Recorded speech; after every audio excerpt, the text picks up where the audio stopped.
We are joined by Mariah Lopez, Haley Denning, and Coach Hogue from the University of Utah. We will start off with an opening statement from the head coach and then open up for questions after that. Well, this is the first time I'm looking at the box score, so I love to see 11 hits. That was the name of the game. It was really important that we get run support for Mariah.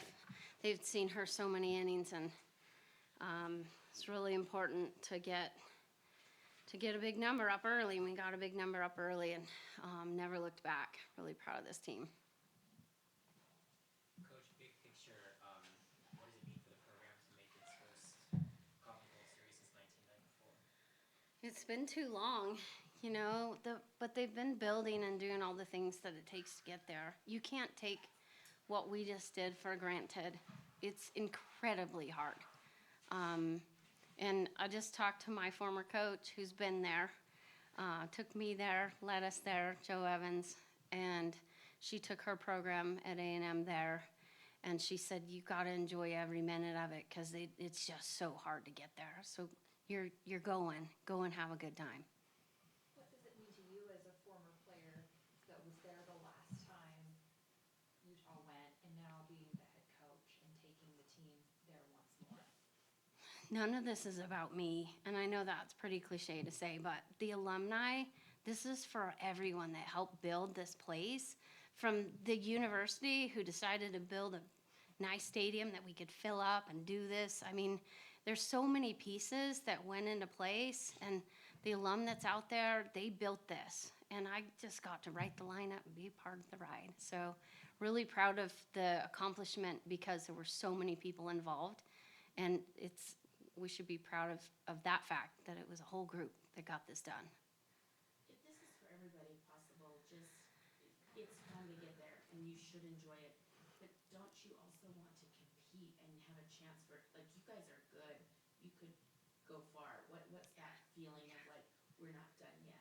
Yeah, we'll get to that. Today, we're going to just enjoy it. I think we'll get to that. We obviously have seen the bracket. We know who we play, and we have a lot of confidence in playing tough teams. That's what we do in the pack all the time. But I think today, it's been a ride. And I don't know if we've stopped enough to really look at what we've done.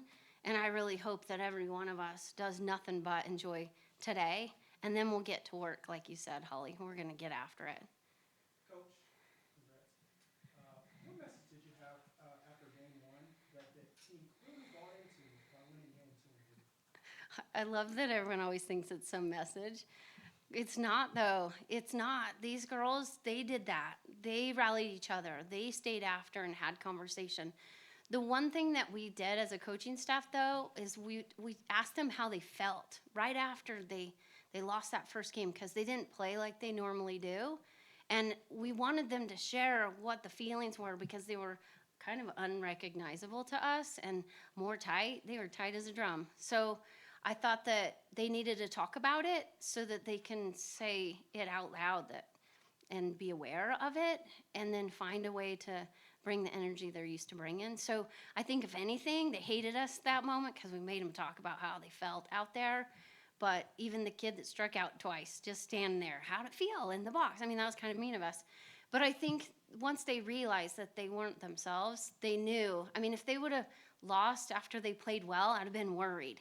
But that wasn't them, and they came back, and they were just themselves. And they're a determined little bunch, so they weren't going to have anything but winning after that.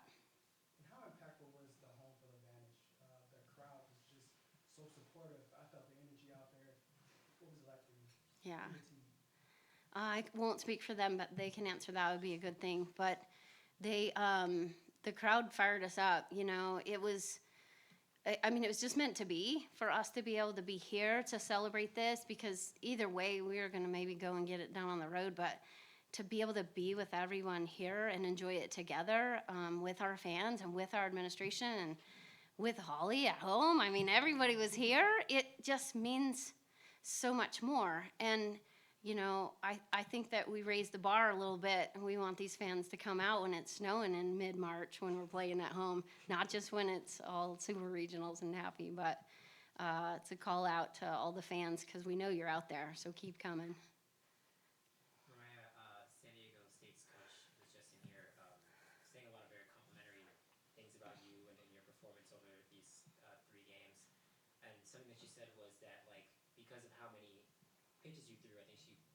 at nearly 300 or more. 317. 317, there you go. That's a lot. She kind of said that like that's maybe a little bit more old school, that maybe you don't really see that from pitchers in softball nowadays. Like, so what does it kind of mean to you that like you're maybe perceived as a little bit of an old school pitcher for nowadays?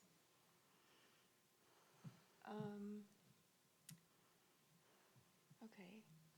I don't really know what that means, old school. Like, what does that mean? Just like Back in the pitch is day, basically one the whole game. pitcher used to pitch everything. Got Like it. one pitcher pitched 1,100 pitches during the World Series run Okay. to win it all for Arizona. So they used to ride one ace. Now it's a staff and you use more. Understood. You are Okay. pitching a lot like the old school pitchers used to. Yeah, I mean, when my number's called, I want the ball whenever. So, I mean, if that's what the team needs, and I'm gonna be there for them. So, Coach said yesterday that you don't need or want any rest. Is that true, and why is that? because I wanna play. I wanna like be the one to take my team there, and obviously we're getting the rest we need and stuff. But it's more mental and like wanting it more than the other team. What does it mean to you and Haley to reach the World Series, be part of a team that hasn't done it in nearly 30 years? I mean, this is huge. I mean, this has been our goal all year, and we knew that we could do it. And so finally getting here, and like, it's just an unreal feeling. Yeah, I think coming from freshman year, sophomore year, all those, it was hard because we didn't even have a shot at postseason. So now coming and like the way this team has worked and played has just been insane and super awesome. And like, I don't know, I'm proud of you too. But just like, I don't know, it's just awesome to see how the team's grown in the past like 5 years since I've been here. And now it's just crazy we get to be one of the top 8 teams. So. With this team's speed, to me, is the X factor and the differentiator. How is it? Where is all the speed coming from? Do you guys joke about it? Do you race? Like, I'm just blown away by how fast you guys are.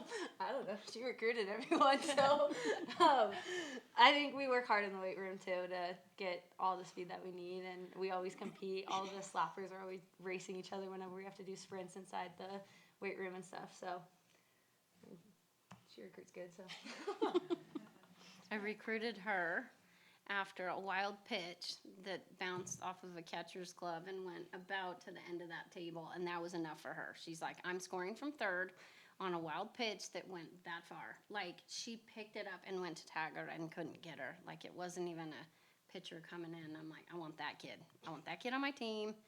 And how about the performance, though? I mean, essentially, I gave her a sacrifice bunt. That's where you just kind of square around and stop and put it in play and then run, because she's that fast that she can just put it where she wants to, and she doesn't even have to hide it or sneak. I mean, the whole world could have known she was bunting today, and she still made it. Coaches noted that you guys play with a lot of joy and just fun. Where does that come from, and how do you think that's helped you guys get to where you are now? I think everyone on our team is pretty funny, so that helps it out. I think we just do better when everyone's joking around, and we all get along very well, and I think that just adds to it and adds to the team chemistry that helps drive us and keep going. And I think that's what happened on Friday. We were just so tense that we didn't have the jokes, we didn't have all that stuff. And then coming back after that game, like when she said we talked as a team, we talked about like going back to ourselves and joking and having fun. And that's kind of what we went back to the last 2 days. So. Mariah, what have you done physically to be so durable? Can you give me some specific examples of you've worked on this with your legs or this with your core? Like, give me some examples of how you've physically been so durable.